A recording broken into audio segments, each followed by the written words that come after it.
Welcome to ವಿಡಿಯನ್ classes. ಈ ವಿಡಿಯೋದಲ್ಲಿ ನಾವು ತಾಳಿದವನು ಬಾಳಿಯಾನು ಗಾದೆಯ ವಿವರಣೆಯನ್ನು ನೋಡೋಣ.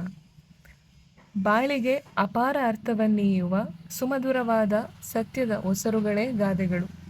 ಅನುಭವಜನ್ಯವಾದ ಜನಜನಿತವಾದ ನಾಣ್ಣುಡಿಗಳು ವೇದಗಳಿಗಿಂತಲೂ ಶ್ರೇಷ್ಠತೆಯನ್ನು ಮೆರೆಯುತ್ತವೆ.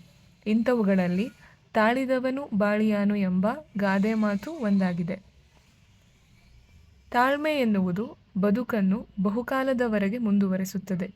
ಯಾವುದೇ ಕಾರ್ಯವನ್ನಾಗಲಿ ನಾವು ಸಮಾಧಾನ ಚಿತ್ತದಿಂದ ಮಾಡಬೇಕು. ಅದರ ಹಿನ್ನೆಲೆ ಮುನ್ನೆಲೆಯನ್ನು ಅನುಸರಿಸಿಯೇ ವ್ಯಕ್ತಿ ಮುಂದುವರಿಯಬೇಕು. ಅವಸರದಿಂದ ಅಪಾಯವೇ ಸಿಗುವುದೆಂಬ ಮಾತು ಕೂಡ ತಾಳ್ಮೆಯ ಮಹತ್ವವನ್ನು ತಿಳಿಸುತ್ತದೆ.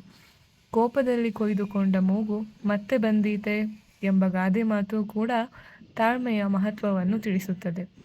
ಪುರಂದರದಾಸರು ತಾಳುವಿಕೆಗಿಂತ ತಪವೂ ಇನ್ನಿಲ್ಲ ಎಂಬ ಕೀರ್ತನೆಯು ಮತ್ತು ಕನಕದಾಸರ ತಲ್ಲಣಿಸದಿರು ಕಂಡ್ಯ ತಾಳು ಮನವೇ ಎಂಬ ಕೀರ್ತನೆಯು ತಾಳ್ಮೆಯ ಮಹತ್ವವನ್ನು ಸಾರುತ್ತವೆ.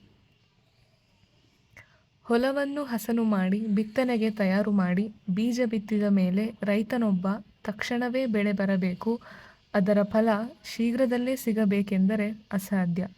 ಕೆಲವು ದಿನಗಳವರೆಗೆ ಕಾಯಬೇಕು. ಹಂತ ಹಂತಗಳಲ್ಲಿ ರೈತನು ಅದಕ್ಕೆ ಆರೈಕೆಯನ್ನು ಮಾಡಬೇಕು. ವಿದ್ಯಾರ್ಥಿಗಳು, ವಕೀಲರು, ಹೀಗೆ ಪ್ರತಿಯೊಂದು ಜನವರ್ಗವೂ ಕೂಡ ತಾವು ಮಾಡಿದ ಕೆಲಸ ಕಾರ್ಯಗಳ ಫಲಿತಾಂಶವನ್ನು ತಕ್ಷಣವೇ ನಿರೀಕ್ಷಿಸಲಾಗದು. ಕಾದು ನೋಡಬೇಕು ಎನ್ನುವ ಸತ್ಯವನ್ನು ಈ ಗಾದೆ ತಿಳಿಸುತ್ತದೆ. Thank you for watching. Thank you so much for watching. We hope this video helped you on your learning journey. To like, subscribe, and hit the bell for more VDN classes.